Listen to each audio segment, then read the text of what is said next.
What's going on YouTube? Today we got deck profile of the regional report for Raidraptors. Like I promised, I know we're a couple days behind, but I've been a little under the weather, just, not feeling the hottest, so I decided to take a couple days of break from doing anything, unfortunately other than work. But yeah, I did promise this as the road to YCS Raleigh. Deck performed very well. I ended up going X1 technically. So the one technically was a Snake Eye player that we signed the match slip wrong, and yeah, so didn't catch that until after the tournament.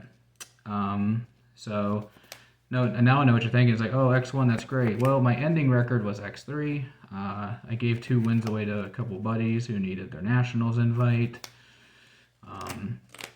Since I've already got one, that's why I'm playing decks like this and not something try-hardy like Fire or Voiceless or Branded or anything like that. Just having some fun. I played pretty much nothing but Snake Eye. I played some amount of them. I played the Mirror Match, which was very interesting. He was maining a lot of cards like Droll and Lockbird and other, just kind of like not great hand traps for the meta, but annoying to deal with. And I changed my build up not considerably, but decent enough from the last build that was uploaded to compensate for the fact that nobody's playing Droll and nobody's playing Underworld Goddess. So yeah, then I played against a Makonko. Guy was really cool, but unfortunately just bricked to High Heaven. I don't think I played anything other than Raidraptor, Fire, and Makonko. But yeah, shout outs to the crew I came up with. You guys are great. It's always fun hanging out the night before, or the car rides up. So thanks for having me along. Shout outs to my girlfriend for letting me travel to these events, including YCS Raleigh coming up. To Four Horsemen Comics and Gaming for sponsoring longer trips, and to Top Deck Cards and Games for running a great tournament, minus the 2 repairs that happen every single tournament.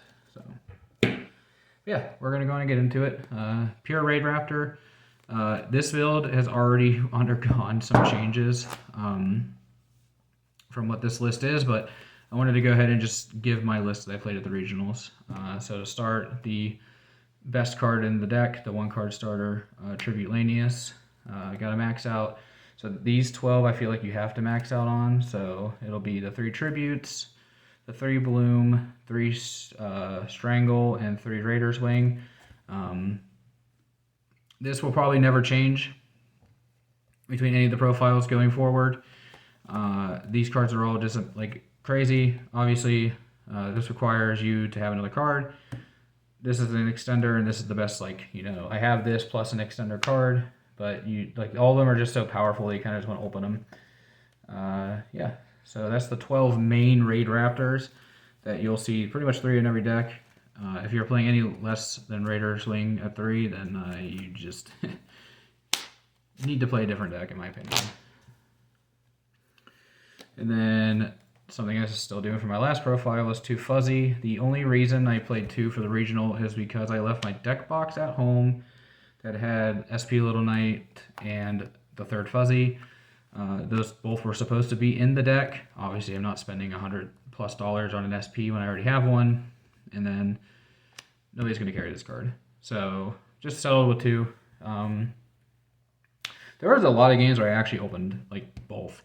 And it was really obnoxious, where I wish I had the 3rd one for that scenario, but that was just extreme circumstances. I wish I had 3. Going forward, it will be a 3 of, and I'll show you why. 3 some Morg. Card's crazy. There's a side deck choice that I opted not to play last minute that makes this card really good. It's called some Morg Repulsion. Go ahead and put that on your guys' radar. It can be added off of this card because it's a Morg spell or trap, and then you can discard a Wing Beast to bounce every card in your opponent's back row, so it's True Nade. That's really good with things like Tribute Lanius and Fuzzy, or not Tribute, sorry, Strangle, where you can use them as extenders later down the road, or Fuzzy gets you an extender. So Still would always play 3 of this. I don't know why I went on that rant about some more Repulsion, but would always play 3 of this no matter what. The card's broken. Even though you're not chain blocking anything. And this card got cut to 1 immediately after the tournament, and that would be Noir. Card's great, obviously. I mean, there's nothing wrong with it. It gets you your off-level extenders, but I drew 1 every game, it felt like. Like, not even joking, like, you know, not jokingly, drew 1 every game, and it was terrible. Also, drew this card every game, felt like, too. Every game I dropped was contributed to Heal Eagle, which I dropped like 3 or 4 games in total. So I was able to play around all of them, but I'm like, not kidding, drew it pretty much twice every match at minimum. And then the Mimicry Lanius, still got to play it. People playing multiples of this are crazy, it doesn't do anything by itself. And then the Pain Lanius, the card I was very hesitant to play before, but going to a regional, I kind of just wanted the max play power as possible.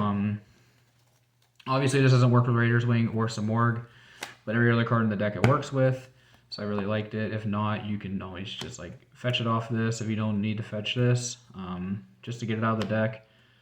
Card's alright. It can also be used as link fodder for the Link 2, so there's that. Yeah, it didn't come up at all where like I wish I didn't have that in the deck. It was actually pretty nice throughout most of the day. That's it for the Raidraptor monsters. I do have more. I'll go ahead and do the non-engine now. No, I'll do the non-engine last. That's normal. The 3 Raidraptor spells. Do not play the trap anymore. In the main, I decided to side it. Reason for that being, I wanted to make the main deck as consistent as possible, including going second. I did not just want a free dead card in my hand. So I decided to go ahead and cut the trap. I only ever missed it once. And that one time was just because I just let my opponent resolve too much. Not thinking of like how like gassed his hand was, because he had like a hand trap or 2, and then his hand was just like all gas. It was like Wanted, Bonfire, Ash. It was just the nuts. So that was the only time I wish I had it in the main. I sided it in every time I went first, which wasn't really very often, to be honest with you. So yeah, that was nice. These cards are great though. The other 2, these 2 Raidraptor cards. I know a lot of people are probably going to think that like this is a dead card because I'm not playing the trap, but you can always just search this, so that way your Strix doesn't have to be like your choke point. And then like there are ways to push to level 5 without Raider's Knight as well. So like being able to skip that step and go straight into this is really nice. So that's why we still played the Roost. Plus, it gives you just insane grind. You know, it came out pretty much going second every game, but it was the better one to keep it going for, or as a 40th card, 41st in the main board. Fullish Burial. This basically just acts as Mimicry and Fuzzy, but I definitely want to bump Fuzzy up to 3 with this card. It was pretty crazy. All day Fullish was great. So the big change from my last profile is instead of siding this package, I'm maining it. These cards were fantastic all day. The take mode on this never comes up because you're not playing anything generic to get rid of. So you really don't need this. Like you can take Ogre Runix and link it maybe. I think this doesn't take dark. Nope, it says dark, so you can't do that. So really just, I didn't do that, but really this is just like the push. Drawing cards is nice in this build. But also just hand ripping, because like you play through one hand trap like it's nothing. The second or third one are the problem. So yeah, and then the Callby is Callby. Callby is broken all day. Every time I drew it, that match was like a wrap. No matter if I used it on the hand trap or not. Card is banned. Then for the non-engine, I played 3 Ash, 3 Valor, and then 3 Imperm. I feel like these are just the best ones for the format. The generic ones for the format, you just kind of need to play them and everything. So that's the 9, but I also played 3 more. And this card was MVP of the tournament, man. I'm telling you, if you guys are sleeping on this card, you need to stop. Ghost Ogre. This card's phenomenal. Like, it just did everything for me on Sunday. It did pretty well at locals too, all things considered, when I played it. just the ability to remove bodies, like even on just like normal summon Ash, Ghost, like Chain Ogre, like that removes the Ash play. Like it's obviously not good to do that. You want to save it for more impactful cards, but it's really, really strong nonetheless. It breaks the Apo board. It breaks the Flamberge board. It's just so strong because like they link off the Flamberge and then they summon back the 2 dudes and then they reborn the IP. So then you just like chain this, pop it, and now their IP is just sitting in the spell and trap zone. It's really good against Voiceless. You hit the spells and traps. It's really good against pretty much everything but Branded. But even then, like, it has some niche application against Branded. Like, being able to pop like Cartesia is not irrelevant. And I have fizzled an opponent before with Ghost Ogre. So definitely recommend trying this. Maybe not in, like, you know, decks like Snake Eye where, like, everything's a resource, including your opponent's board, but in a deck like this where you're just trying to play Permission Denial, very, very powerful. And then on to the extra deck tokens. We got the extra deck. I don't think actually changed a single card, so we'll just power through this real quick. Still 2 Wise. You need the second one for when you have to play awkwardly or for the grind. 3 Force. You really never make the third, but I really never found myself wanting anything else. Like, they're, again, like, it's kind of like the second Wise Tricks. It's like, you want it for when your hand's weird, but you don't really care otherwise. 2 Raiders Knight. Definitely want 2 of this.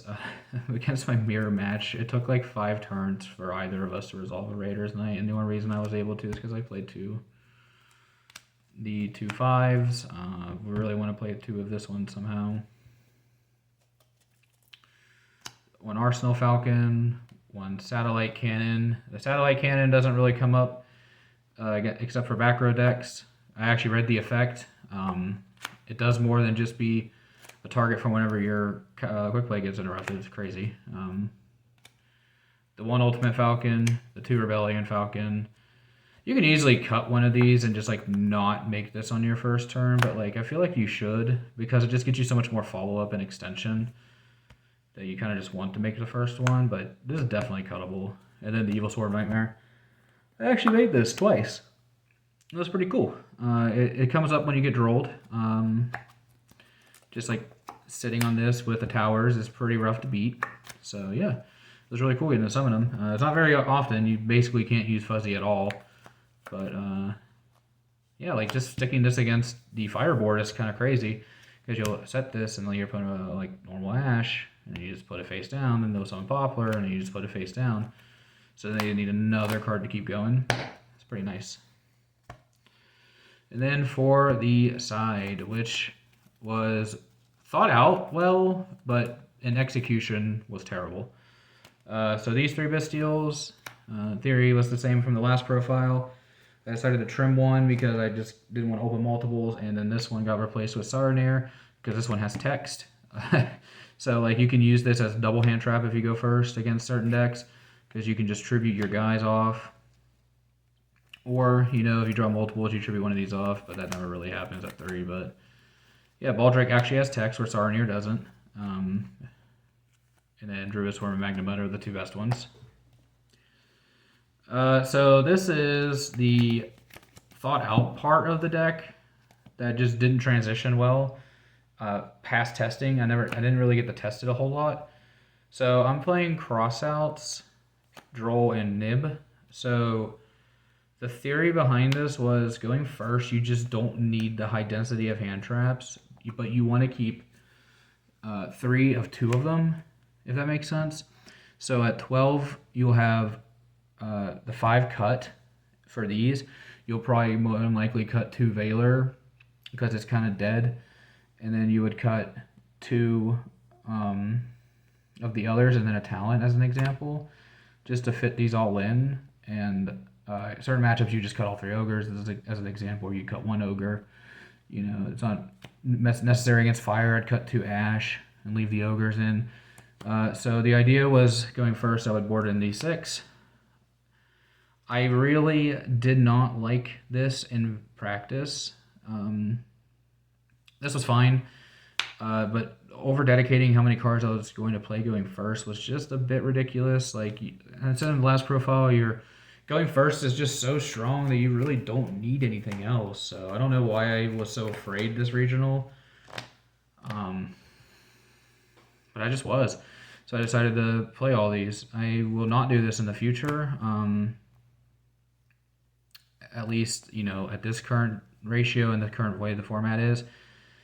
Who knows what it'll be like by Raleigh. You know, we'll probably have a ban list by then, I hope, so maybe that'll change. But as it sits right now, I would not. And I'll also move this back to the main deck for a little bit to see if I like it. But I definitely don't recommend trying this. Just don't do it. If you're going to play this card, just main it in this kind of deck and just play like lower hand traps. And then the same 6 as before. 3 Cosmic, 3 Droplet. These are the best cards in the game against Snake Eye. These are the best cards in the game in general, in the side, in my opinion. Droplet was insane. I dropleted for 4, and then Normal Summon Tribulanius and 1. And then Cosmic Cyclone, I Cosmic the IP, and then Ghost Ogre the field spell, and it was done. So, cards are great. No need for explanation. If I'm playing this deck in particular, these 6 are in. Like, just no matter what, these 6 are in the side. Potentially this is even in the main, but we have to work on ratios for that. And that's it for the deck. No need to over-explain what stuff was this time. Most people got the idea from last profile. Remember to comment, rate, subscribe. Sorry for the delay of content. We will be getting back on it. I know I say this every video, but you know, sometimes you just need a mental refresh. So we'll get back into it soon once I get more things situated in real life. So yeah, remember to comment, rate, subscribe, and thank you for watching. Peace, YouTube.